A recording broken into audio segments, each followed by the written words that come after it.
বসিরহাটের পিফা এলাকায় কাটা খাল দখল করে রেখেছে এলাকার তৃণমূলের কর্মীরা। খালের কিছুটা অংশ করে ঘিরে মাছ চাষ করছে তৃণমূল কর্মী থেকে শুরু করে তৃণমূলের সমর্থকেরা। আর তার জেরেই বর্ষার সময় এই পিফা এলাকায় জলমগ্ন হয়ে যায়। এই কাটা খাল দিয়ে জল পৌঁছে যায় নদীতে, কিন্তু খাল দখল করে মাছ চাষের ফলে বর্ষার জল আর খাল দিয়ে নদীতে পৌঁছাতে পারে না। তার ফলে বর্ষা হলেই জলমগ্ন হয়ে যায় এলাকা। চরম দুর্ভোগের মধ্যে পড়তে হয় এলাকার চাষিদের। সপ্তাহের পর সপ্তাহ চাষের ক্ষেতে জল জমে থাকা বড়সড় ক্ষতির মুখে পড়তে হচ্ছে এলাকার চাষিদের। আজকে রাজ্যের ক্ষমতাসীন দল তৃণমূল তারা সমস্ত খালগুলোতে পাটা লাগিয়ে, কাটা খাল, হাবাসপুরের খাল, সমস্ত খালগুলোতে পাটা লাগিয়ে সেখানে মাছ চাষ করে সেখান থেকে ফায়দা লুটছে। আর সেই খাল দিয়ে জল সরতে না পারার কারণে হাজার হাজার বিঘা জমিতে জল জমে আছে।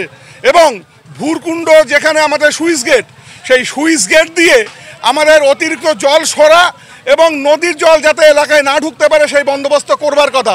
অথচ আমরা দেখতে পাচ্ছি সেই সুইচ গেট ঠিকঠাক কাজ করছে না, চক্রান্ত করে সেখানে নদীর জল ঢুকিয়ে দেওয়া হচ্ছে।